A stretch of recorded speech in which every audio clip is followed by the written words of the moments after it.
What's up, everybody? Welcome back to the Early Read Week 2 edition here, joined by my friend Bob D at Bobby Digital 2. This is my first guy who I've met through listening to the podcast, now coming on the show. So Bob is a sharp college football mind. Pumped to have him on. Pumped to talk all about what we saw in week 1, talk about how this is going to factor into week 2 and beyond. So really pumped to have him on. Bob, you told me this was your first podcast ever, so I'm happy to take you on this maiden voyage. How's it going, man? Great, man. Happy to be on, and thanks for thinking of me, and interested to do this and see how it goes. Yeah, so week 1, we're going to do some not my guys, not my guys. We're going to do all this stuff, but just to recap my week 1, slight positive for me overall. The early read plays 6-6-1. The one push being Kentucky. The lightning delay ruined what looked to me like a winner there pretty easily. They were up covering there, and it didn't seem like Southern Miss were going to do anything. But all the less, the underdog round robin went 3 of 5, so in the money there. So that kind of pays for the next one. That's always fun. So overall, solid week. I'll take it. Positive. I guess juiced out on early replays, but I think process was there, and I'm pretty happy with the results overall. Bob, how was your week 1 before we get into kind of recapping overall? Really good. Obviously, you have some plays that are misses. The Sam Houston total staying under 48. I was on that as well. What number did you have? I had 48.5. So did I. That was one of the ones that stung a little bit. Yeah, and then and the late money came in on it too, and it was just that felt good. And then there was like 11 minutes left of the fourth quarter. I'm watching it, and I'm like, this game's going to stay under. Like, this game's done. You just saw it die, and I'm just watching it die a slow death with that 29-yard missed field goal at the end. A minute left. I'm just like, oh yeah, it was just, that was brutal. But other than that, really good week. Felt really good about my process. Obviously, you have some good calls, bad calls. But yeah, I mean, USC was great last night. USC in the under, just kind of closed out a good week. Yeah, no, love that. Good stuff. Love to see the fellas winning. So let's do some my guy, not my guy. Bob, I guess you had a good week, so we'll start positive and then we'll pile it on late. So I'll let you do the honors. Who is your week 1 my guy of the week? I'm actually going to combine week 0 and week 1. I'm going to go Devin Dampier, New Mexico. Yeah. I absolutely hate betting overs. One of those bettors. I don't find them fun to root for generally, as kind of mentioned with the Sam Houston total. But they're a team. New Mexico's just a team that's genuinely fun to watch. I had over 54 and 55 actually in that game. Against Arizona, which was absolutely no sweat at all. But Dampier's just really fun to watch. I mean, from that naked boot against Montana State, in the Arizona game, he had that pump fake, little run. I think in the second quarter, just score rushing touchdown. He's just exciting to watch, and I'm enjoying watching New Mexico play football, quite frankly. So that's why he's going to be my guy for the week, and at least for the beginning part of the season. New Mexico's a little better than I thought. So. Saturday after week 0, after Montana State gashed them for 8 yards per play, they still had up the week 1 over on Arizona, New Mexico, who I think some sort of service released it, and it flew up to 58, 59. It did not matter. Arizona scored 61 themselves. So Dampier, I was bullish on the offense anyway. I think Jason Beck is a plus offensive coordinator. I like Dampier at the end of last year too. I bet him. I bet them against Fresno. I bet them against Utah State. So I liked New Mexico at the end of last year, and now to see it all coming together. But I will say, I don't know how many games they're going to win because the defense is abominable. Right. So I'm not sure if it's going to be reflected in the wins and losses, but this New Mexico team, big underdog, really big. I mean, they were 29.5 it may have closed. Yeah. When you're talking that big, I think the offense is going to be good enough to keep up, assuming they stay healthy. The defense, though, is really bad. So it's probably going to stay an over team. Who do they play this week? They might have a bye this week. I didn't see them on. I may have looked past them, but I agree with you 100%. Yeah. New Mexico is an over bettor's dream, in my opinion, with the way they're playing right now.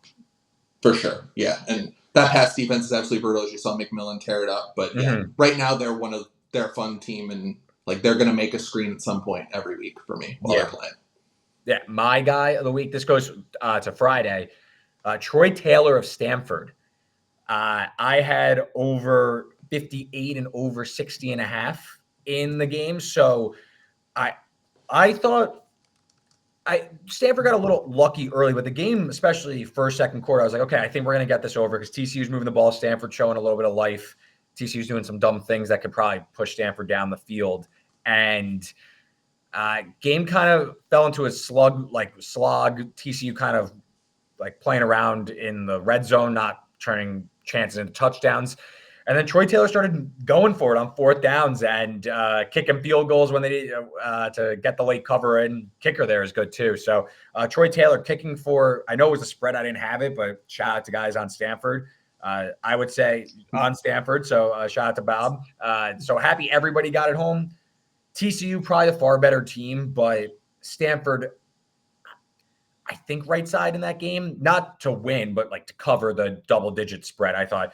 And then I thought the game probably should have went over anyway, so I'm happy that it took a little bit later than I wanted it to, but I'm happy I got that one home to kick off the weekend. So Troy Taylor, a guy that, listen, you got to keep these in mind, guy that plays for the spread, guy that's going to, I don't know if going for it on 4th and 13 was really the move, but he was making some decisions that I thought were aggressive enough that I like that when I'm getting a big underdog like that. But I guess it could go either way. I guess it depends on the next result, so we'll see. But any thoughts on Stanford TCU on Friday? Was on the Stanford side in that game as well. Glad you hit the total. And yeah, I mean, I totally agree.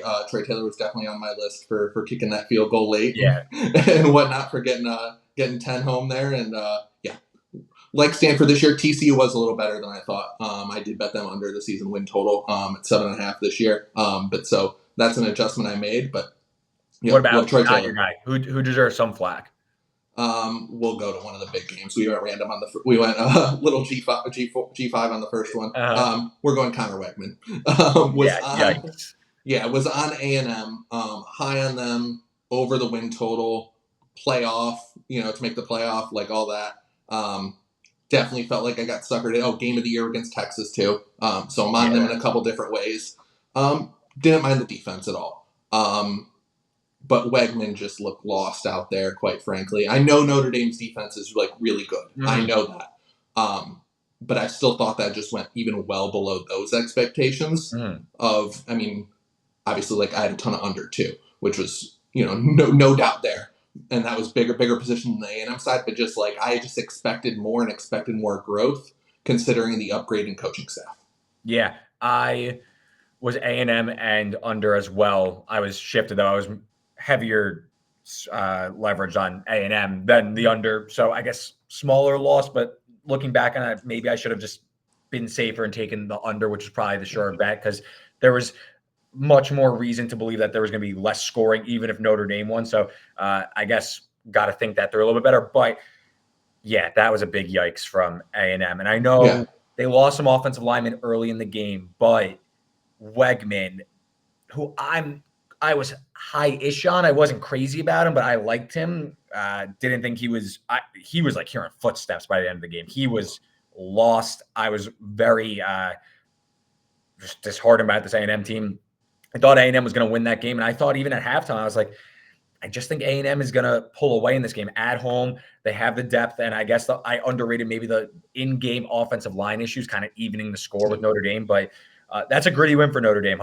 They deserve that game 100%. So similar to like that USC-LSU game, it just felt like late the underdog really had a little bit more gas in the tank than you would think the more talented on the surface team in A&M and LSU. It just felt like those games had similar type of vibe where it felt like A&M was about to kind of take, when they scored open up the fourth or early. It felt like, okay, here, like they're about to kind of take over the game now. And they didn't. And then granted, both Notre Dame and LSU and USC had that late drive to pull ahead, take control of the game, win the game. So, I mean, full credit to Notre Dame and to a lesser point USC, but that was a really, really disheartening loss because A&M wasn't able to get anything going on offense on the ground, through the air. There was really nothing there. Really disappointing performance. A&M definitely one of like the shakier performances of week one. Right. Now they got a nice run-up coming up here. I know they have McNeese this week. I know Bowling Green, and then obviously Florida looked awful coming up. And I know they don't have a ton of SEC, like all their road games are against, the lesser competition. South Carolina didn't look good. So they should have a run-up to, like, get things right. But still, like, that was one of the more disheartening performances. So I said on the podcast, too, I was I took A&M to make the playoff because I thought they were much more likely to win this game, and the market wasn't moving there. And I think 10-2 with A&M schedule gets them in. Can they still do it? Yes, because the schedule is difficult but not impossible, and their toughest games are at home. But they're going to need to show. I'm putting them on the back burner for a little bit when we're talking big picture, because that was not good. It wasn't like they lost a valiant effort. They lost a game where they got thoroughly outplayed at home by a team they probably should have beat. I think, given Notre Dame's offensive line, and honestly, it wasn't even like Notre Dame was really moving on offense. A&M needed just like 2 positive drives, and you're probably able to lean on your defense. So we'll see. Not my guy for me. This is completely anecdotal, but it's not my guy. Matt Rule. What the fuck, man? Had over 49. They're rolling. They look good, by the way. And we're going to talk Colorado-Nebraska, but they look good. Fourth quarter, and I already see it. I go, all right, we need one more score. And I just know this is going to be hard. They get down to the 2-yard line against UTEP. This is Nebraska. They have Heinrich Harburg in the game, who's basically a fullback. They line up under center, and they run 3 predictable, just like power handoffs. Obviously get stuff. They go for it. They don't get it. That was beyond. I don't know how you just don't do quarterback power and get Harburg in the game. And then with like 2 minutes left, they're at like the 30-yard line. Sam Houston did the same thing. It's like 4th and 7, right? Like, why go for? I get like you want to get the first and like win the game, whatever. But like, just kick the field goal. Like, you get the kicker some reps here. You know, learn a little bit about the special teams. Kick the field goal, go over the total. So Matt Rule, man, like, this is Nebraska. What happened to the team I love? You know, big boys in the front pushing over UTEP. Come on. So they didn't get home for me. That was one of the tougher beats in week 1 for me. So Matt Rule, not my guy, but we're going to talk about him in a little bit. Bob, you ready to talk some week 2? Absolutely. Your thoughts on Nebraska, UTEP? Nebraska, did you see anything you didn't like? Real looked good. That was really it. Looked really good. Yeah. It's a game I got to watch back in full a little bit because I just caught the clips of that one. But yeah, like what I saw from Real in the small sample. All right. So with that, let's close the book on week 1. Let's get over to week 2. Michigan, Texas will be the first game we talk about. A lot of early market movement on the under and a lot of early market movement on the Longhorns. We now, I don't have a sponsor for a sportsbook, so I just mentioned I use FanDuel. That's the easiest. So that's who I'm going to be referencing during the pod, Bob. But cool. You got Texas laying, let's call it 6.5, maybe some 7. Under now at 44.5. Like I said, a lot of love for Texas and the under. I think given Michigan's defense looked pretty sturdy, Michigan's offense looked like dog crap. Where do you stand on this game, Bob? Obviously, fascinating game.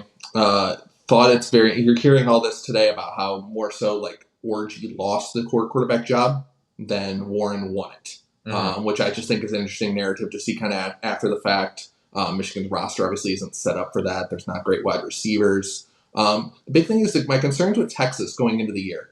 We're obviously replacing the defensive tackles and the secondary. And dominating a Colorado State team who I kind of like their offense. They passed the test against Horton. Yeah. Horton's a really good receiver. I know I don't like the quarterback there too much, but Horton's a really good receiver. So they passed the test there. Colorado State only had a 32% success rate on the ground. So it's past that to some degree, as much as you can kind of grade that versus a group of 5 opponent. So that'll be interesting there. I just don't see a way Michigan kind of gets going in the passing game at all. So they're going to have to rely on that ground game and kind of expose that. Do you think they're going to be, slowing it down a little bit there on that side? This game's going to be decided. This is going to be the narrative. But I also didn't like what I saw from Michigan's O-line. No. This game's going to be decided by that matchup to me. Michigan offensive line, did Texas's defense line fill the holes in the middle against a better running attack than Colorado State's, quite frankly.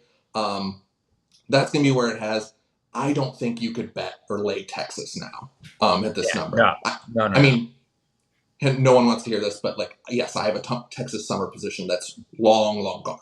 No one wants to hear this. But I don't even know if I want to come back at Michigan at 7 to middle it. It's something I'm going to be thinking about all week. I know there were some early really good unders. I did not get a piece of that. But that's kind of the only way I'd play it right now because I just don't see Michigan's defensive line is awesome. Texas' offensive line's great.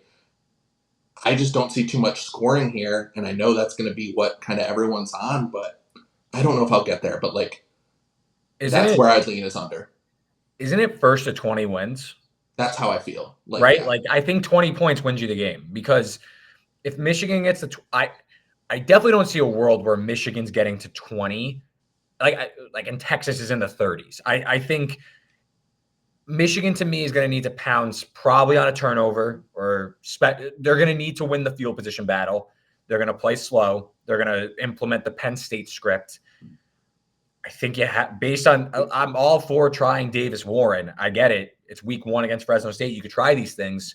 He looked terrible. Yeah. He looked really bad. And I know Orji, I guess, can't throw a forward pass, but I think, don't you just implement the Penn State script and you run the ball 60 times, and maybe you set up a few deep shots with Orji, or a few, passing plays with Orji. And the tight end's good. Yeah, Loveland. Yeah. I think you got to just run the ball, play field position, lean on your special teams. Texas's defense looked good. I'm curious how the loss of Sweat and Murphy on the line is really going to show out against a team that really can push you around. I know the offensive line didn't look great for Michigan, but that's still some big boys, and that's still a Sharon Moore-led offense that I'll give them the benefit of the doubt going into this game. Again, I don't know if they're going to be able to finish drives, but all roads lead to the under to me. Maybe it's Michigan team total under. Maybe that's the look, because maybe they just can't generate enough scores. It's 44.5. They're 7. I need to do the math in my head quickly, but that looks... It's 26-19? Yeah, yeah. I think I did it earlier, in my head, because I was asking myself this.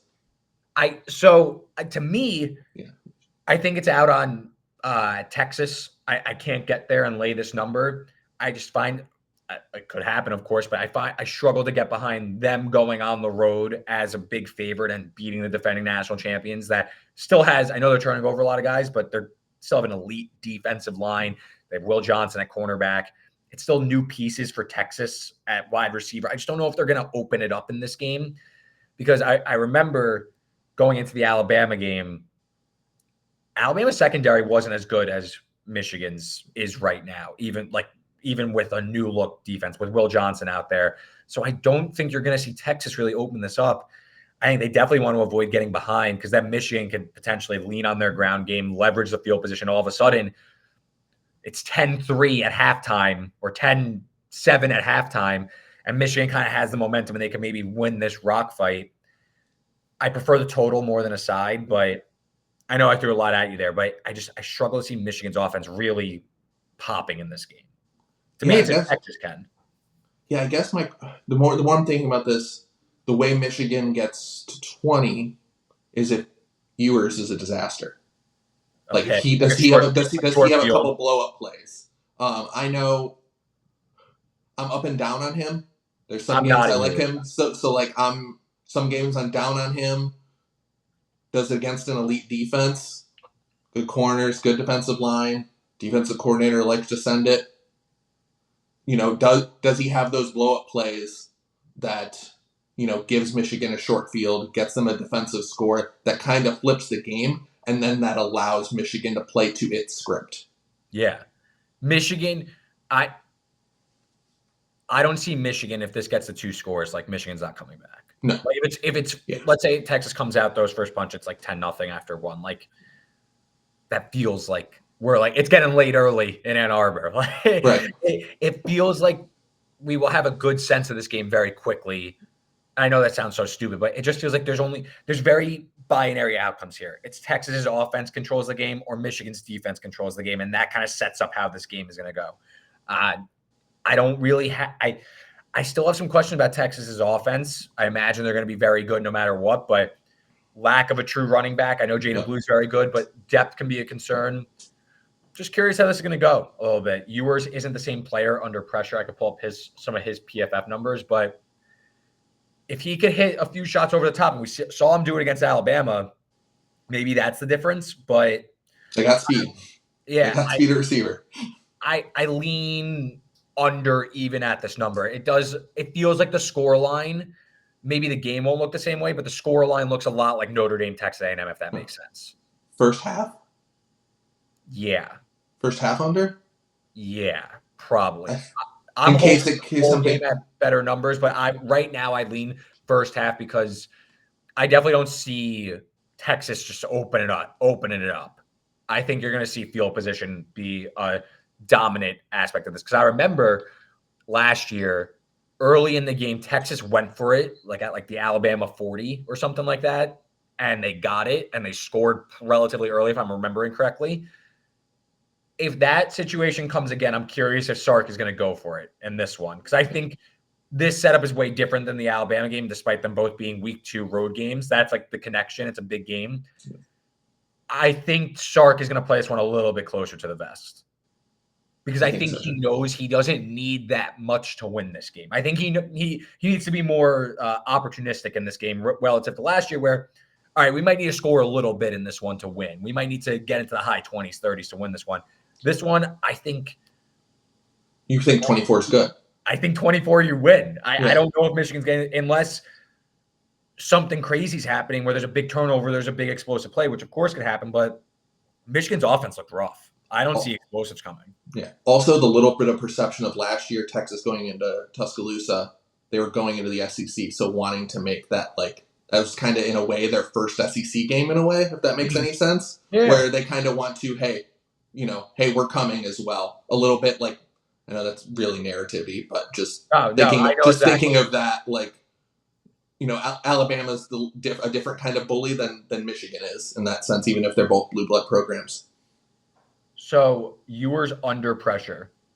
When blitzed, let's do this. When blitzed, Ewers under pressure. Ewers when he's blitzed per PFF. 1 big time throw to 5 turnover-worthy plays. That's on about 35% of his dropbacks. Wink Martindale's going to scheme it up, so we'll see. When he's not blitzed, completion percentage goes up. 15 big time throws to 3 turnover-worthy plays. So we'll see. Granted, I will say his ADOT stays about the same when he's blitzed. So we'll see. Maybe a few more risks, but also, it seems like the Texas receivers last year were able to find answers. This is a big test, I think, for the new look Texas receiving group as well. Yeah, and yours is better under play action, I believe, and without the depth in the running back room, not as strong in the running game. So that's another factor. If that's not there as much. Yes, he is. I just clicked over to it, but play action numbers, Ewers complete 75. This is last year's stats, obviously, but 75% of his passes, 7 big time throws to 2 turnover worthy plays, no play action. Completion percentage drops to 61%, 9 big time throws, 6 turnover worthy plays. It's about a 50-50 split. So there's no big skewing there. It's about the same. But yeah, definitely an interesting game. I lean towards under. I think at this point you're really paying a premium to get Texas. I think there's a lot. I'm going to go first half. Yeah, first half maybe the better look. A team unlike Michigan that I think comes into this game with a little bit more hype is Tennessee. Tennessee takes on NC State in Charlotte, so a semi-road game, we'll call it. It's on a neutral, but we'll call it a semi-road game. Tennessee, they are laying now 7.5 in this one against NC State. It is a night game. Total sitting at, where are we at here? 59.5 now. So a lot of money coming in Tennessee. The over comes up. NC State safety, I'm drawing a blank on his name, starting safety, is going to be out for this one in the foreseeable future. Before we talk about ins and outs, though, Bob, Nico Iamaleava, I've now learned how to say it correctly. I have not gotten that far yet. Well, I know it's Chattanooga. Yeah. But I'm a Nico believer, so I tuned in for the first quarter. Woo! What a start. I mean, dimes, all concepts. This is a guy who clearly I think is more advanced than many had even hoped for. So Tennessee comes with a lot of momentum. Any thoughts on the Vols going into this game against NC State?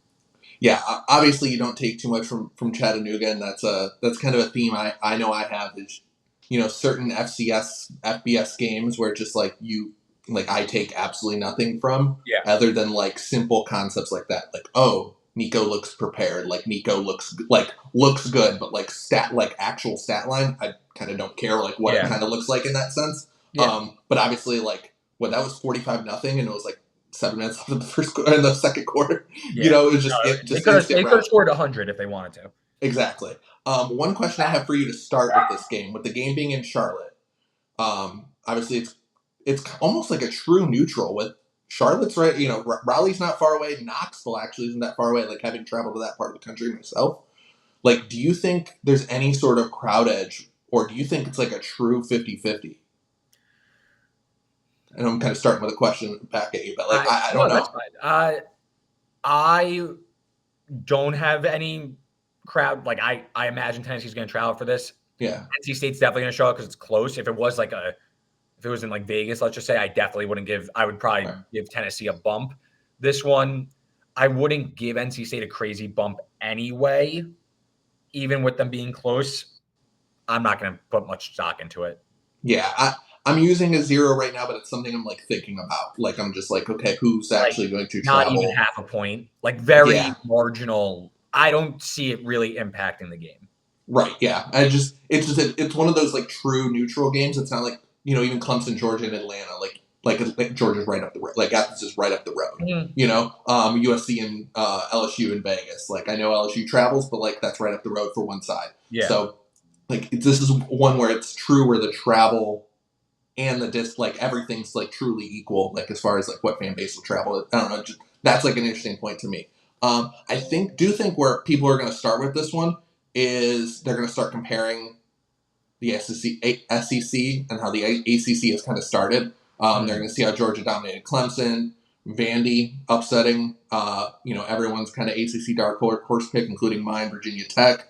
They're going to see that. They'll ignore Florida because of the Billy Napier disaster, because he won't be around there. So I think they're going to start with that. And then NC State had an underwhelming performance against Western Carolina. I mean, they were down trailing like into the fourth quarter there. Yeah. And obviously Tennessee, just smashed. This is one where I'm starting at the number. Last week during that NC State Western Carolina game, this number was 4.5 and 5 in the market. I know that's what I was going to bring up. Yeah, I know because I bet. And it's really now it's on the other side of 7. And I don't take anything away from Tennessee smashing Chattanooga. That's exactly what I expected them to do. But is the PO like I don't like to crazily upgrade teams like Tennessee for doing that to Chattanooga. Yeah. Do they get an upgrade? Yes. But I don't give them multiple points bump per se. So is going through a key number too much is kind of the question here. And that's kind of where I start on that and where I'm kind of handicapping the game. On that I thought NC State's offense would improve a lot, and I didn't see that. It didn't. Even the defense, like you were kind of gave Tony Gibson the benefit of the doubt. Mm-hmm. But then Western Carolina, I know, lost its offensive coordinator to Pitt. So seeing them, like, they lost people as well. I don't do FCS, but I know enough of that. So, they put up points. I mean, I can't like what I saw from NC State at all. But is over 3 points through a key, is that too much? That's where I'm kind of asking myself and kind of what to do here. Ultimately, I think I'm just going to pass the game on my end. Yeah, there's a big obvious upgrade here for Tennessee, and I think people are probably overrating. I would say this is more about an NC State downgrade than it almost is a Tennessee upgrade, because Thursday night, first look at teams, NC State really struggling with an FCS foe. In the mix of a Saturday afternoon, I don't even know if Tennessee got as much attention, and like the fact that they absolutely disposed. Like, I think you more need to look at the box score and look past the box score and see what Nico did to, like, me and you. We both like kind of watched the highlights. I watched a little bit of the game and we were like, wow, this guy's like really kind of cooking here. So my biggest issue is, first, they're down their starting safety, and I got his name, Devin Boykin. No, just kidding. Devin Boykin. He's going to be out. My biggest concern was Western Carolina was able to hit a bunch of explosive plays. They ranked they had a 10% explosive play rate. That would be 70th percentile relative to last year. I think NC State's offense, there were some growing pains, and it ended up picking up late. I don't know if they're going to be able to handle the speed of Tennessee, especially on the defensive line. James Pierce hardly played in week 1. think he played only 10 snaps. That is Tennessee's biggest issue is in the secondary. I don't know if NC State's going to have enough time to hold up here to really kind of expose with Concepcion and Noah Rogers. I don't know if that's going to be there for them. I think you're way too late on the Tennessee train. I don't mind the over given the pace that Tennessee likes to play with and that NC State may be forced into that script. I did a Tennessee-Colorado or Tennessee-Nebraska moneyline parlay. We're going to talk about that game next. So I'll tie those two in together. But I like Tennessee to win because I do think that they are significantly better. And I think the game is going to show that. And this is going to be a good coming out party. I simply think, and it's not even like an ACC-SEC thing, but I really just think the speed difference here, especially in the secondary, is really going to show out. And I struggle to see, even if NC State plays their pattern in 3-3-5 and limits explosive plays, Nico's just going to pick them apart, take what he could get, move down the field. Kind of similar to like when LSU decided to pass on USC. Nussmeier was kind of, okay, you're going to give me 8 yards? Easy. Pick up the first. Quick out route, first down, keep it moving. When they decided to pass, I think Tennessee has way too much firepower for NC State to keep up over a full 60. So I lean towards Tennessee, but it's a little too late to play it. Yeah, and then that D-line on Tennessee is so good, generally. And I like NC State's running back, Waters, as well. But, yeah, you got to think they're going to be able to stuff the run, put pressure on McCall. Can the Tennessee secondary hold up? But, yeah, I guess I kind of lean over. This was a really hard game to handicap on my Maybe end. Tennessee team total over. That could be good. Like just stick to their offense. Like instead of laying the points, just like they're going to score. Because it can't be stated how much Nico's an upgrade over Milton.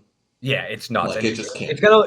I said in the preseason, this is the continuation of the Hendon Hooker offense. Like that's what this is gonna look like. They're about to be a top 3 offense in the country.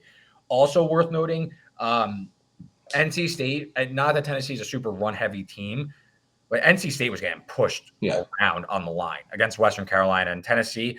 They don't have a lot of depth at offensive line, but they return, I believe it's all 5 starters, and they're damn good. Only those 5, though. They don't have a lot of depth, but I think Tennessee should be good here. Nebraska, Colorado. I left Thursday night not all that impressed with Colorado. I know a lot of people were talking about Travis Hunter. Did anyone watch the rest of the game? They probably should have lost to North Dakota State. I still think Dion is not a good coach. The receivers are great. The receivers are impressive.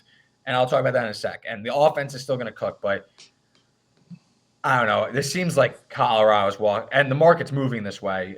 You got Nebraska out to a 7.5-point favorite, total of, they don't have it up, but I believe it was high 50s, maybe 60. I got 57.5. 57.5? Yeah. I think Colorado might be walking into a buzzsaw, though. What do you think? I love when a team like Colorado shows up for game 1 and you watch a little bit and you go, same team as last year. Copy and paste my notes. Yep. Over team, good wide receiver. They did upgrade in talent, but horrible defense. The offensive good. line is awful. It's awful again. They lost in the. And I know North Dakota State, and now it's not your dad's older brother's North Dakota State. But they lost in the trenches on both sides to North Dakota State, which I mean is still glaring. And wait till you get to that Big 12 schedule. I mean, yeah, exactly. With that, but yeah, the wide receiver room is electric. They are going to be explosive. Shedeur still holds onto the ball a little too long for me, and often, sometimes also he creates his own pressure a little bit to me. But I do think that's like a product of him knowing his offensive line can't hold up, if that makes sense. Yeah. So he kind of runs back there and then just kind of looks to throw to a receiver who's going to get open eventually. That North Dakota State secondary, couldn't handle that on that end. But I mean, I literally see the exact same problems last year. And I looked at my, during the game, on Thursday night, I looked at my notes and I'm like, yeah, these are I'm just copy and pasting. This is the exact same team. I mean, even North Dakota State would look to be running the same passing concepts over and over and over again. And just dudes are running wide open for the Bison. Wide open. The Colorado secondary looks absolutely lost to me. So yeah, this initially my thought is over on the game, and I know that's going to be super public blah blah, but Public win sometimes. Yeah, yes, that happens. Yes, that does happen at times. My concern and why I haven't clicked the button yet is I'm not a huge fan of Marcus Satterfield or Pat Shermer. I will As say, offensive coordinators, will versus better competition, will they go more conservative? Will they slow the tempo? I asked, just because they both played, Colorado State played a competitive, or Colorado played a competitive game, yes. Nebraska played UTEP. But in a game where Colorado's coming in as the dog here, will they play a little more conservative and slow the tempo down, try to protect Shedeur a little better? That's my question there. One thing I will say, you kind of mentioned, liking Nebraska in a money line parlay. Where I would say is I think this game has a ton of variance on that. I'm not going to be involved in the side at all. I would think if you forced me to say something there, I would say I'd have Colorado on the early short list for an underdog round robin maybe because of just simple variance and talent. Nebraska can win by 14. Colorado can win the game outright. I think both outcomes are can easily happen here. So that would be my suggestion there, and then I'll take the over at 57.5, probably up to 59. I think it's good. Yeah, I probably will click that button eventually. I lean towards the over as well. Where I noticed watching the Nebraska game, first of all, Raiola, he's good. He looked the part. Yeah. I know it's UTEP, but some of the balls he were throwing were just very advanced downfield throws that against anybody, it's just impressive. So I like what I saw from Raiola. My biggest concern for Nebraska and why the over I think has some juice in my opinion is UTEP got past the Nebraska secondary a few times. They hit a 40-something yard pass, and the UTEP quarterback, by the way, has an absolute cannon. Locklear, big arm, but there's also another one. There were two other ones where 50 air yards that he just missed that would have been a touchdown. If a yard closer and 2 feet closer, that was in the breadbasket for a touchdown and wide open. So maybe Hunter and Horn and Shepard, those guys and Wester are able to kind of get behind the secondary. I wonder, but I also think Nebraska just has a path to not only throwing on Colorado, but also running on Colorado with their offensive line and able to kind of just bully ball them. And I don't know, maybe I'm falling into the narrative, but after last year's debacle where Colorado ran it up on them, going to Lincoln now, I don't know, man. It just feels like this Colorado team, like you said, they are the same as what they were last year, and I don't have high hopes for them. So I think this is setting up for Nebraska pedal to the metal here. And I think, honestly, he's not as good as Shedeur, but this is a situation where Raiola is on par where he can play at that level. You know what I mean? It's not like Nebraska getting credit for not having talent. They now have the talent, in my opinion. Right. And Nebraska's been a fine team for a couple years now, but just have been such a disaster at the quarterback position that you could not they were playing unplayable guys at the position for multiple years, and that's why everyone says, the turnovers will regress, but no, they're not for Nebraska because of the quarterback play and the coach, and previous coaching staffs. But yeah, and you bring up the point about Nebraska as well with the Colorado receivers. My note on Nebraska is secondary can get lost at times. Yeah, that's another point to the over. I like their front. I think they'll be able. They can definitely put pressure on Shedeur. One thing I will note is Nebraska did lose its left tackle to the season-ending injury in camp. So that's just I need to watch that offensive line a little bit more again because it was UTEP, and I know I don't like Colorado's defensive line, but I am monitoring that as they kind of step up in class from UTEP to Colorado because despite me not liking them, that is a step up. Last note on Nebraska defense last year: 27th in sacks, 29th in tackles for loss. They checked in 25th in success rate, 18th in havoc. I don't know, man. That seems like a real perfect storm for them to maybe pounce on some opportunities because either Shadur's going to get sacked or he's going to throw some YOLO balls down the field. Listen, they have talent to go make those plays, but while the secondary can get lost, they also made some plays last year. Not to mention also Colorado. They ranked, and the defense was abysmal last year, but 90th in havoc rate, 125th in success rate. So they are not really taking advantage of a freshman quarterback that might struggle or something like that. This isn't the defense that is going to pounce. Normally, I know last year they did against Jeff Sims, but in typical fashion, they don't. And now this is such an upgrade. I think it really stands out. So Nebraska had chances early in that game last year. Mm-hmm. Like Colorado didn't blitz them right away, if I remember right. I could be wrong, but I remember being on Nebraska in that game and going, oh, I'm okay here for a little bit, and then just everything kind of hit the fan. I could be way wrong on that. Didn't Colorado get a huge upgrade, and then Nebraska started up? Colorado, they went from a dog in the summer market to a touchdown favorite. They adjusted. The market swung 3 touchdowns on them or something, and then they started the game down. And then they rolled because Steph Sims couldn't hold onto the ball. Yeah. Something like that, because I know I had a Nebraska ticket and had egg on my face. Last game of the marquee games I want to talk about before we get to some of our other favorites. Cyhawk, Iowa State, Iowa. Iowa's offense wakes up in the second half. They end up hanging 40, which is a rare sight against FCS Illinois State. Iowa State takes care of business against North Dakota. Now the always tight Cyhawk game. There's been early action on both sides. Iowa got to a 3.5 point favorite, back down to 2.5. Total at 36. Any thoughts on this game? Yeah, so one thing I kind of mentioned earlier, one thing I try to do is not to overreact to FBS versus FCS games. Mm-hmm. Looking at the box score, to me, Iowa State looked like it controlled the game against North Dakota, it was never in doubt. I honestly think they just kind of rolled the ball out there. I thought back to decent numbers. The concern there was running back Usama, linebacker Caleb Bacon, and defensive end Trent Jones all left the game. I don't know their status for this week. So that's three starters for Iowa State. So that's kind of the concern there. Iowa, that is a team. So we're going to contradict myself here. That isn't something I am going to take away from an FCS versus FBS game. Everyone kind of talked about Iowa's improvement on offense or projected, getting, with the new OC.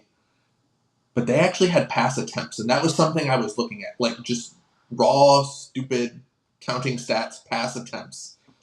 McNamara, did decent on, 10 yards beyond 10 yards. I know there was some stat I heard today on that. Even if one was just a random chuck that ended up scoring, that was hilarious.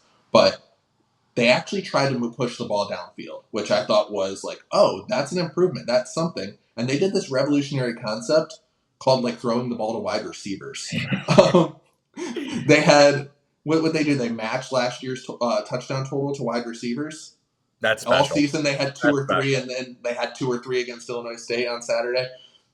So that's something I just noted.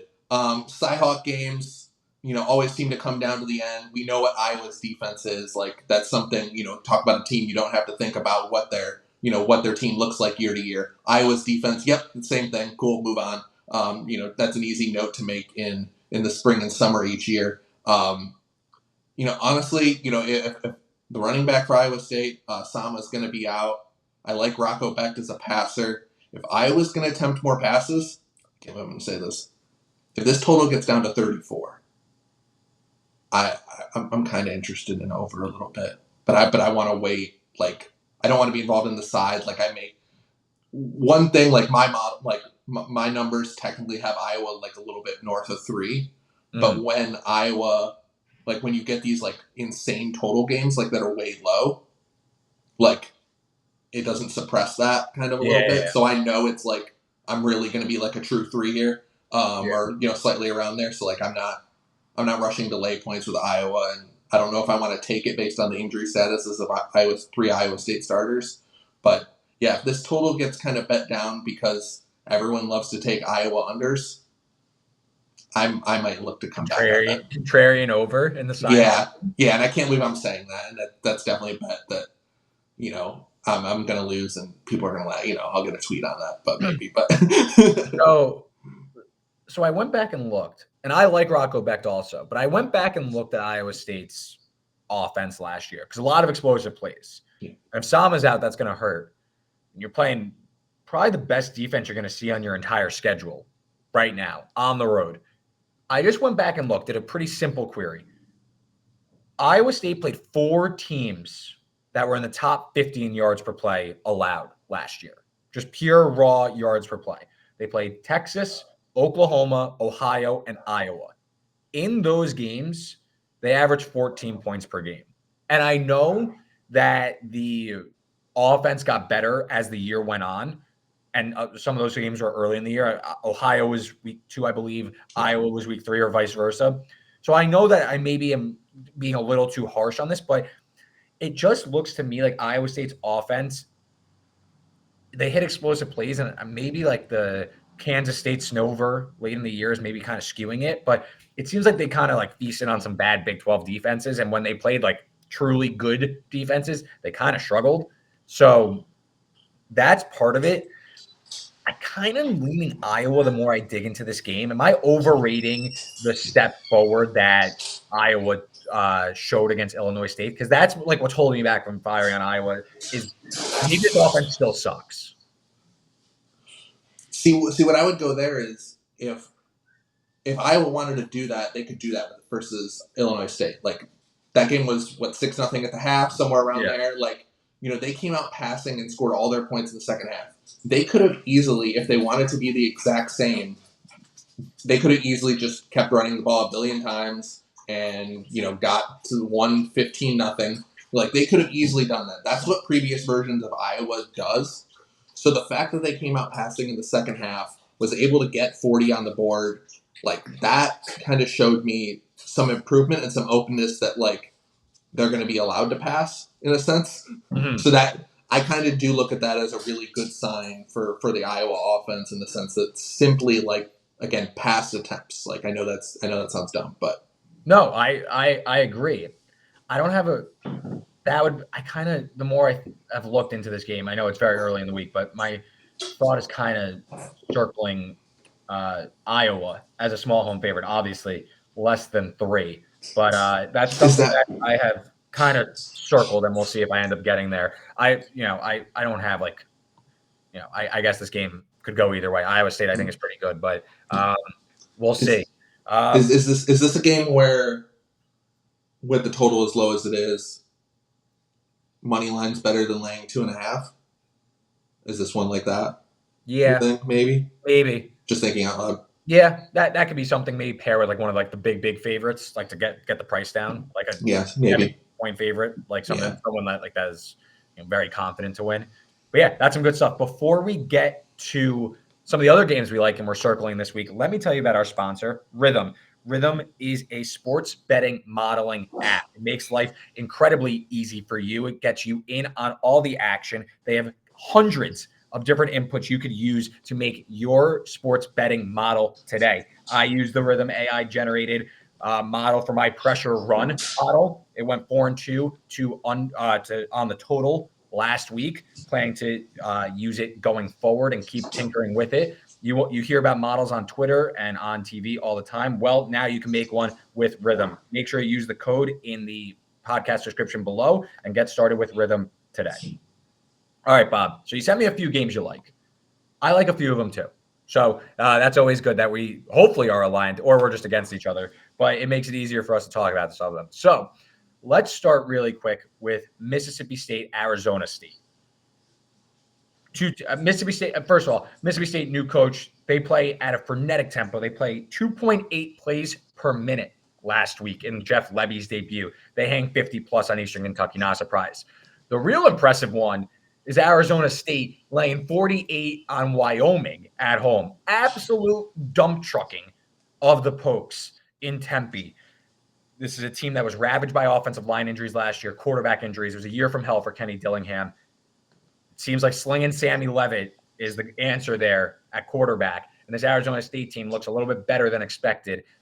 Any thoughts on this game with the Bulldogs and Sun Devils? Two projected bottom dwellers trying to maybe improve a little bit or look better than the preseason prognosticators thought. Yeah, this is one that I know both teams circled with 4.5 win totals to start the year, and both like, yep, this is one we got to have to get over. So kind of a huge non-conference game that kind of pits two in there, how it's looked at, like evenish teams there. Arizona State was super impressive, and you do have to start, ask yourself, how much of that was Arizona State, how much of that was Wyoming. You have to think it's about equal. Obviously you're going to give Arizona State a huge upgrade. This move has been, insane, kind of going from, 3 to it touched 7 at one point this morning. You definitely got to start asking yourself, to me right now at this number, I'd only play Mississippi State, like on the side perspective, just because I'm going to start asking myself, like, was that, this adjustment's all Arizona State as far as like, Mississippi State did not get downgraded for smashing Eastern Kentucky. My look here is over. 56.5, 57. I think that's swell. I mean, you mentioned Mississippi State's pace. That's good. Arizona State's offense looked great. Like that's where I kind of landed, and then I'm keep on asking myself, like, do I want to be the buyback on Cowbell? Yeah, over for me as well. I bet the over. I mentioned 2.8 plays per minute. Arizona State, their pace numbers are going to be skewed. I personally think that's due to game script. The fact that they were up so much so quickly that they didn't need to do much in the second half. So they checked in at 2.1 plays per minute. I'm not deterred. This is a team that, despite being a skeleton crew last year, ranked above the national average in pace. So I think Miss State's going to go. I think Arizona State's going to be a willing customer to go fast here. This is a slightly above average total, average-ish total, 56.5. I definitely like the over here. I think, to me, what you're going to see with Arizona State is the offense. Last year was an anomaly in terms of the injuries. They lost 51 starts on the offensive line due to injury last year. They're playing like managers, weren't they? Like in practicing with managers or something like that. Third string quarterbacks. I mean, an absolute nightmare. So I do think that the Arizona State offense just has it, like, exponential is a strong word, but like a significant, like the gap is so much higher. And I like Dillingham. Quantify. Yeah, and I like Dillingham. Sorry, I talked over you. You go. That's me. No, I just said I like Dillingham. That's it. Yeah. Last year, Arizona State, the defense ended up putting together a pretty solid effort, like against some of the really good teams, confused, like the likes of Washington. But in this Jeff Lebby quick hitting air raid offense, Arizona State checked in 113th in completion percentage. So I think Mississippi State, they're going to be able to move the ball fast. Quick hitters, move the ball, get the ball speed and space, and Lebby's going to be able to scheme up some efficient passes down the field. And again, we're pretty high in this Arizona State offense. So to me, this is like a perfect over game. I think I think Mississippi State, they're going to suck in SEC play. This isn't that. Yes. So I think and they have massive depth concerns. So you want to get Mississippi State like early in the year. Yeah. That's like as attrition starts happening, like, later in SEC play, like that's when they're going to have problems. Right now is the time where Mississippi State's kind of full go. So Notre Dame, spoke about them earlier. They come off a resounding win. I'd say probably the signature win of the Marcus Freeman era, I think. They now return home to face the Huskies in Northern Illinois, laying 29.5, total 46.5. Bob, what are your thoughts here on this one? We're going to play the letdown spot. We're going to play the Huskies here. I make the game closer to 28 overall, a little bit higher maybe on the Huskies. I overall like their weapons a little bit. I like Ontario Brown, wide receiver, Rudolph as well. I was hoping for a 31. I think there's a 30 out there. That's what I'm probably gonna bet here shortly here. That's kind of where I make it. My concern with NIU is the quarterback position, kind of going into the year, but I thought, as well as you can look versus an FCS team like that, past like, okay, the smell test, like you had good stats, you're supposed to check, like kind of like did the minimum there. You did that. But I also think it's just underrated that, wondering if Notre Dame's, again, narrative-y, playing a spot a little bit here. Rivalry game at Purdue. I know that's, it's Purdue, but that is a rivalry game. That is a trophy game, I believe as well. And it's also one of Notre Dame's like only couple road games, true road games the rest of the year, because they play 3 neutral site games, which is one of the absurdities of their schedule in particular. But kind of just wondering, like, has Notre Dame already thought they're in the playoff, to this point, so I'm playing that spot here. I like the Huskies here. Give me the 30. I think it's a slog. Maybe under is a good look too, but low possessions. Give me the candy. Yeah, I'm with you here. I make it 27 and a half, a little bit more than 27 and a half. So over 4 touchdowns, I'm interested. I agree with you. I think that this is definitely a letdown type of spot for Notre Dame. What is there to prove here? You got your big win.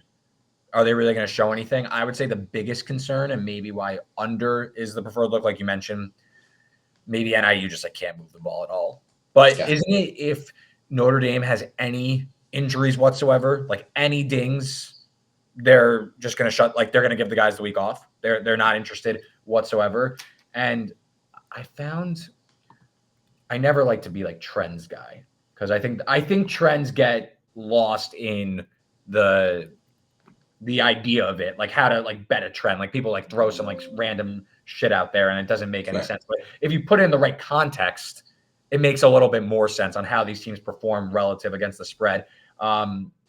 Northern Illinois, I have to go back through my notes, but Northern Illinois, when playing a ranked opponent as a greater than 17-point underdog. So big underdog, good team. They're 7-1 against the spread over the last 10 years. So what that means to me is big dog, they can hang around. They're one of those teams. Eastern Michigan is another team that is Chris Creighton frisky as an underdog against the spread, big numbers. So yeah, I'm with you there on NIU.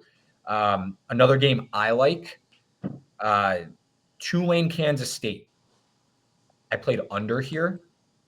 So Tulane makes the announcement. If you were reading the fall camp reports, you would see that Devin Mensa was going to win this job, the redshirt freshman, over the Oregon transfer Ty Thompson and Kai Horton, the returning veteran.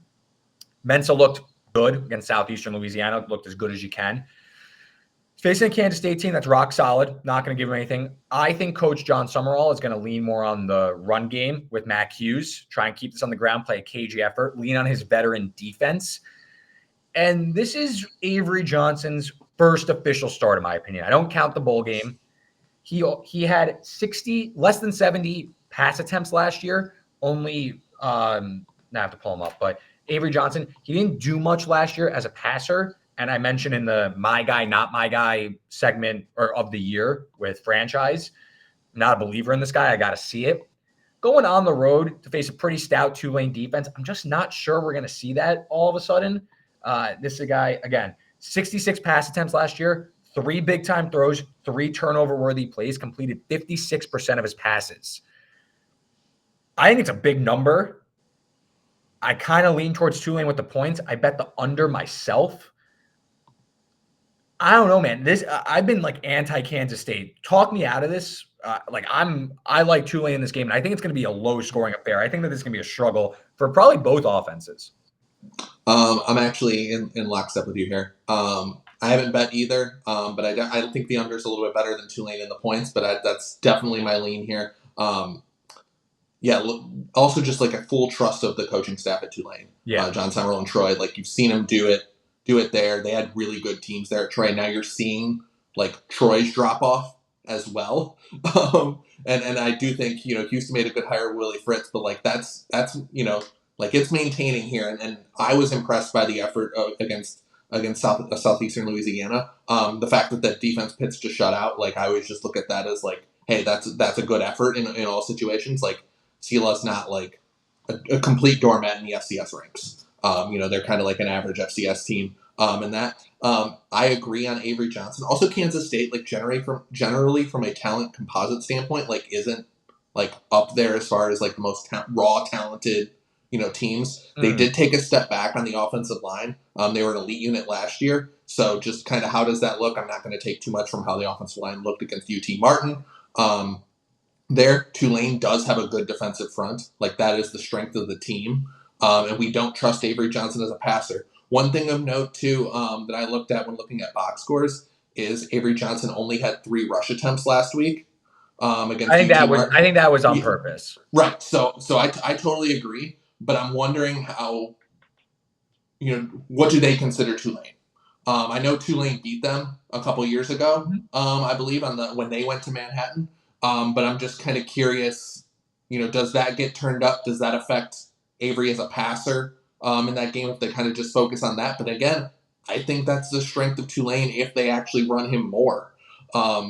So I lean Tulane here. Again, trust of the coaching staff, but I do really like your underlook.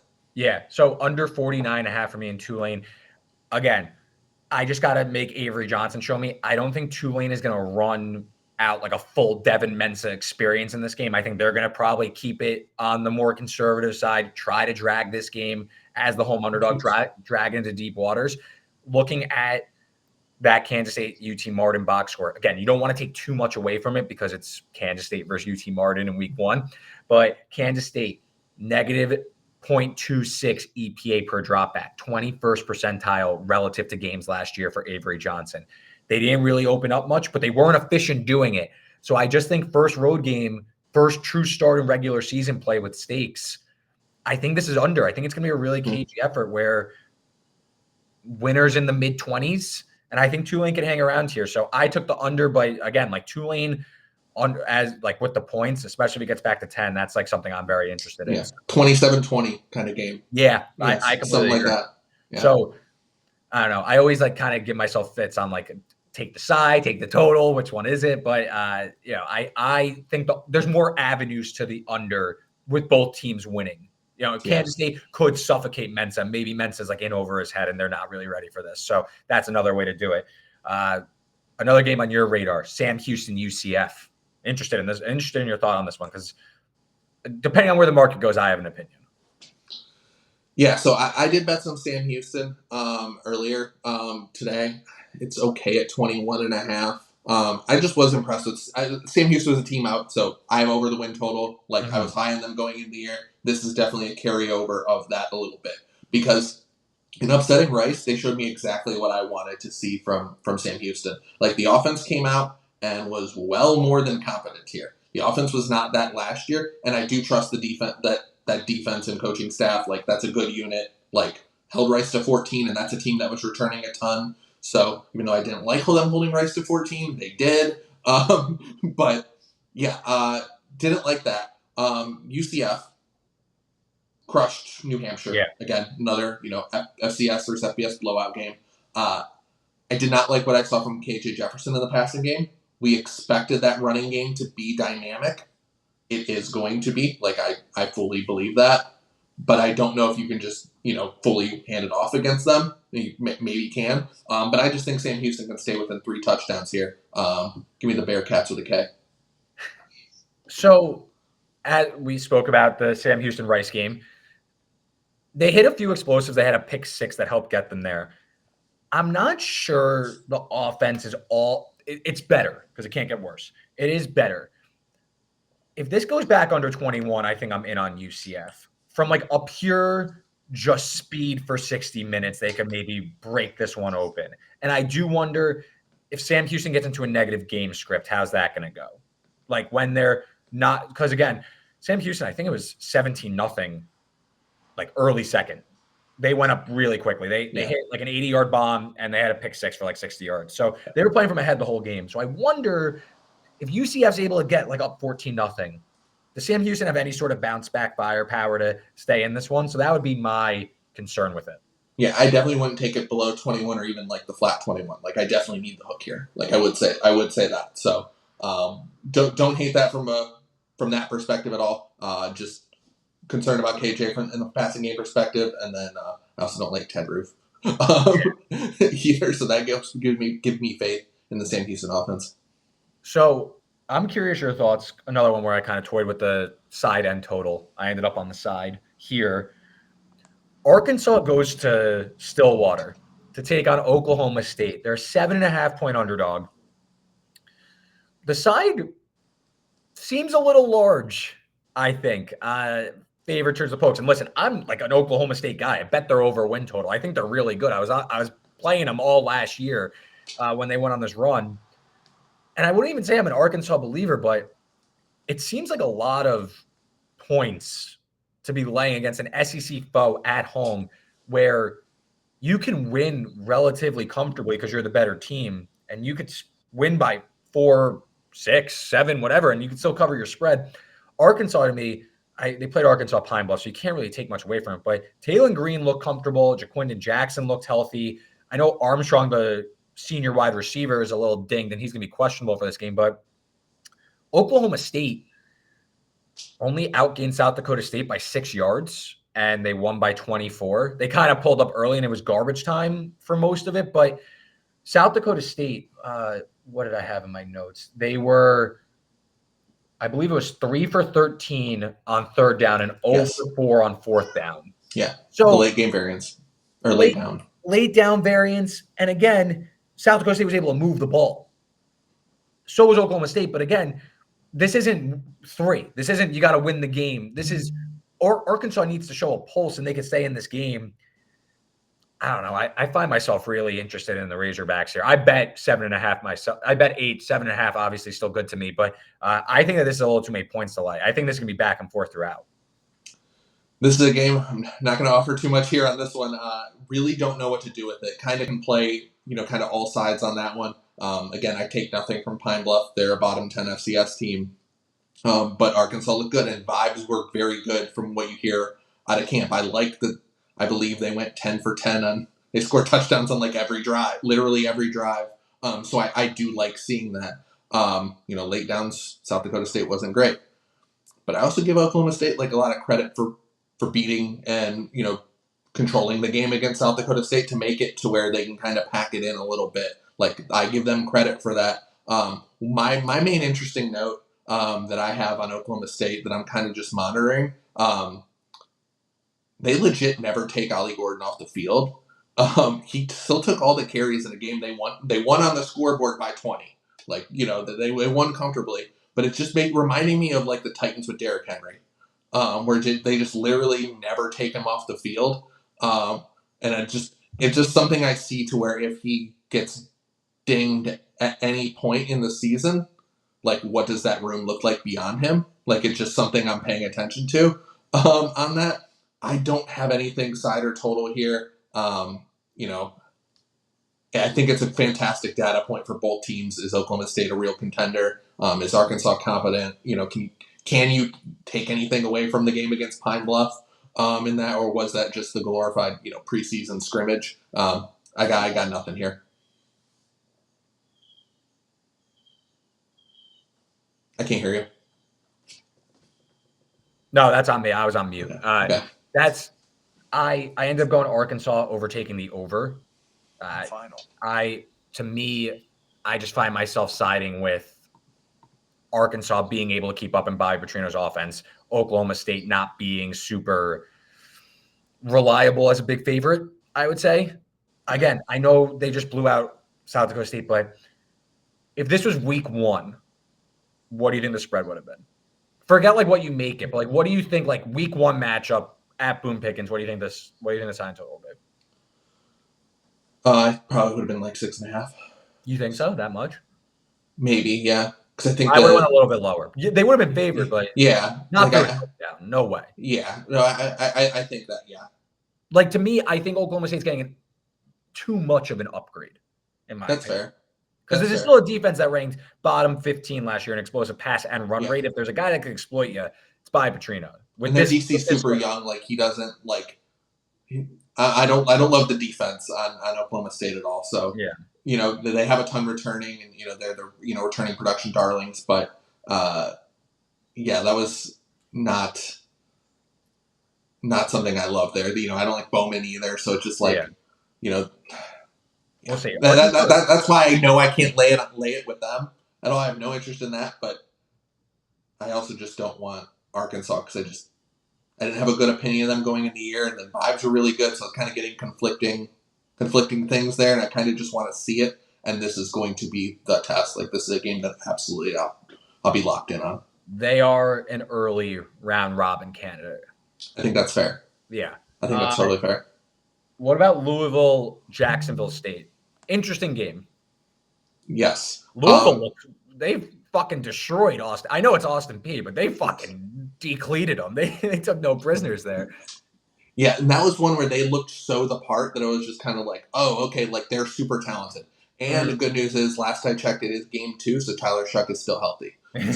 So that's still good. I do think they overmatch Jacksonville State here. I like anything south of 28 here. I was down on Jacksonville State coming into the year. I think they downgraded at quarterback with Logan Smothers. And I think one of the more underrated losses that people aren't talking about was defensive coordinator Zach Alley, who went to Oklahoma. Like, I did not like Jacksonville State's defensive line last year. I was like, they're not going to be able to stop anybody, especially on the ground, like transitioning up from FCS to FBS.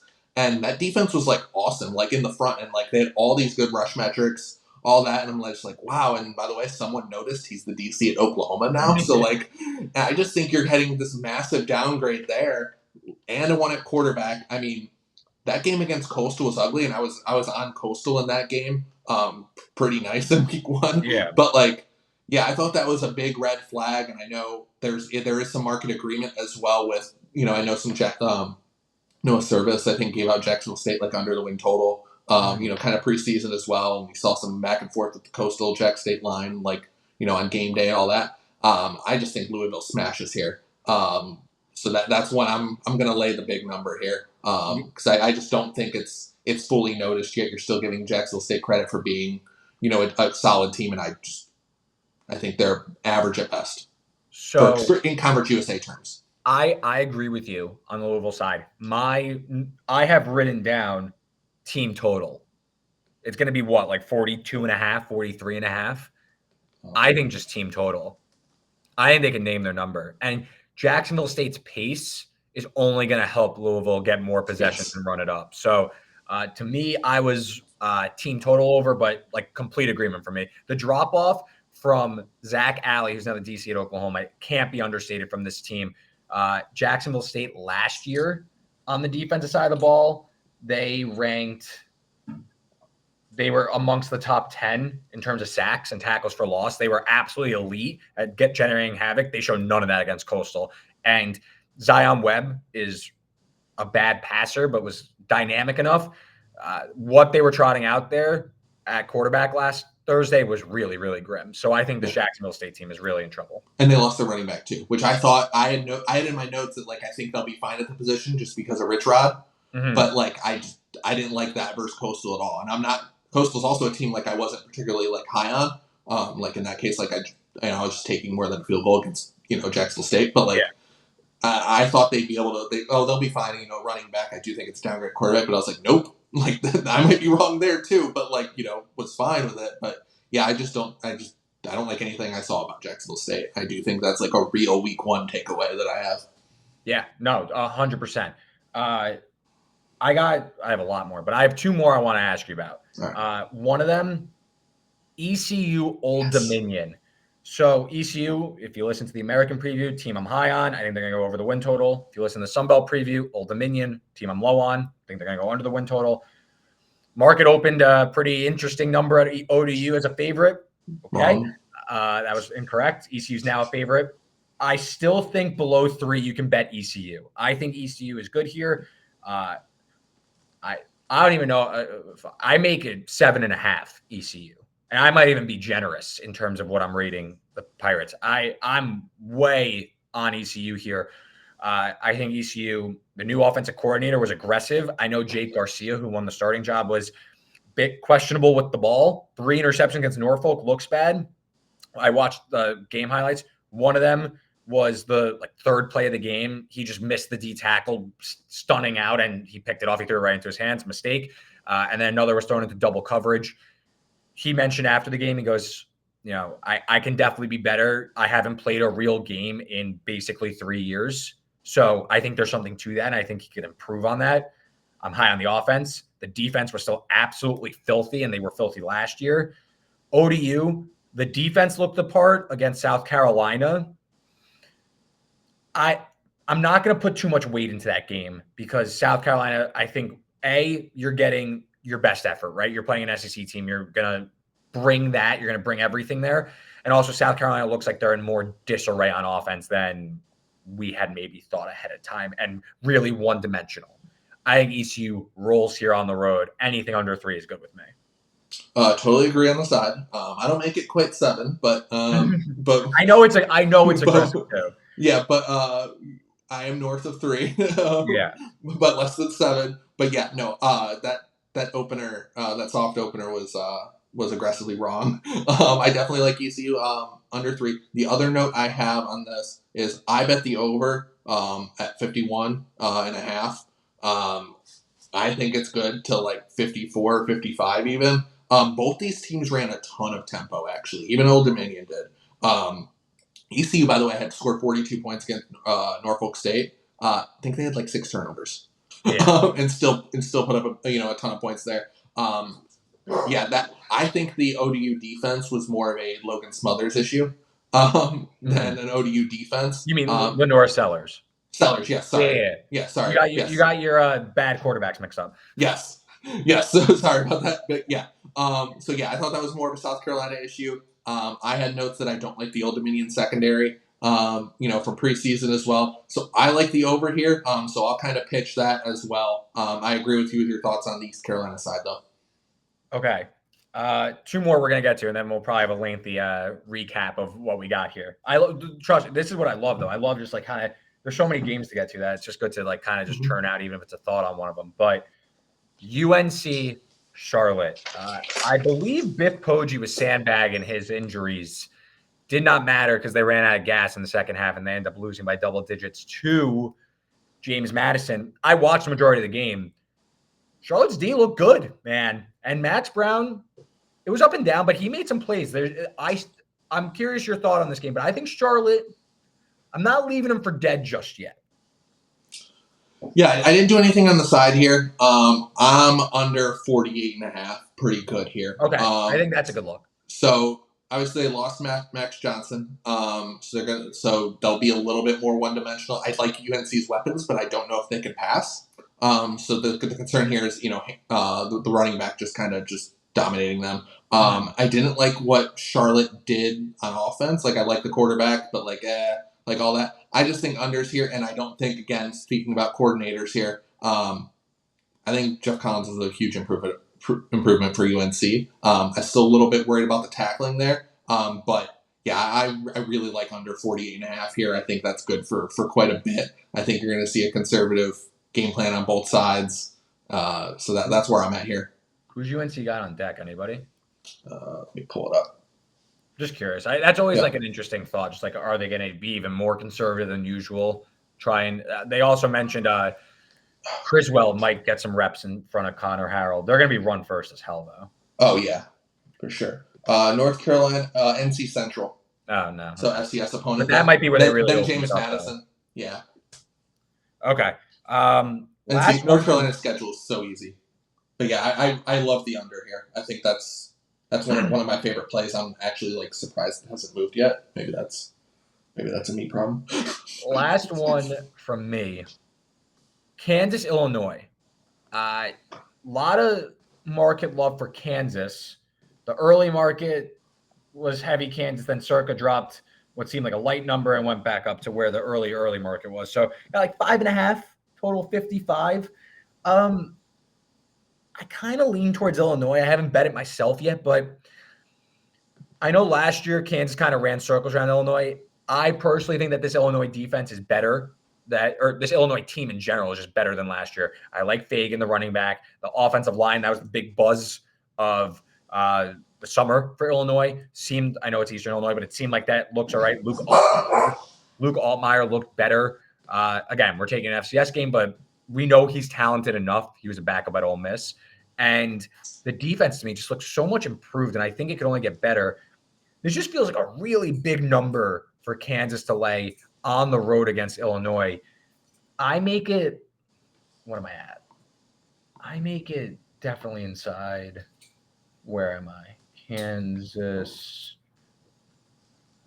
I make it – now I can't find it, of course. But where am I? This is annoying. Bad podcast. Got it. I make it Kansas 4. Total, pretty good. I make it 56.5, so fine there. I don't know. I kind of think Illinois needs maybe a little bit more of an upgrade here. Am I underrating the offensive scheme for Kansas being a little too much? I don't think so on that. First off, I'm on market here. I got no plays, side or total here. On this one.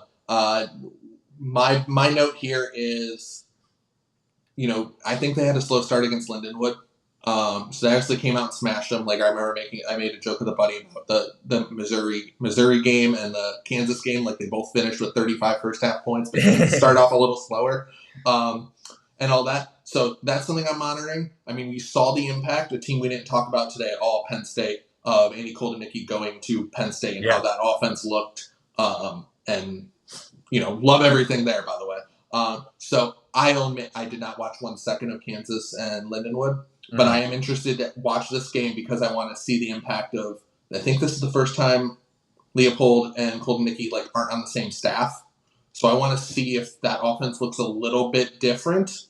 I'm also always going to be concerned about Daniels and his injury history.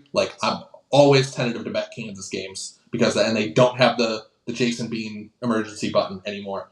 To me, for Kansas, the secondary's fine, but defensive line, I think Illinois can run the ball here. That's how they want to kind of play too. So I definitely see it. I got to play both sides, but it's one of these games where I really want to see a data point, specifically in the Kansas offense, and I didn't have a feel too much for Illinois in general.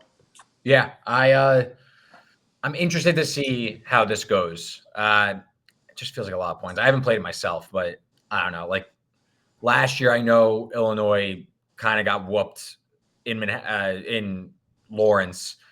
They were only 3.5 in that game. I know it's so long ago, you can't necessarily compare the two, but I don't know. It just feels like this number is quite large in favor of the Jayhawks. But Bob, I appreciate all the time, man. You crushed it. Your first podcast, you did great. Mm-hmm. Why don't you tell everybody some of your bets you like? I know we probably didn't get to everything. We hit on a bunch though. Anything you want to share? Recap your best bets. What do you got for us? Nope. Just thanks for the time. If anyone wants to follow me and talk college football, that's what I do. At Bobby Digital 2 on Twitter. And then as far as bets goes, from the big games, I'll take the Texas-Michigan. I'll take that first half under. I think I saw it at FanDuel, the 23.5 there. Under 48 in the North Carolina-Charlotte game. Louisville, anything under 28 against Jacksonville State. Northern Illinois plus 30. I'll take Sam Houston State plus 21.5. Over in Mississippi State, Arizona State. I think we're going to use 57.5 here. And, ECU, anything under 3. The over there, up to 54.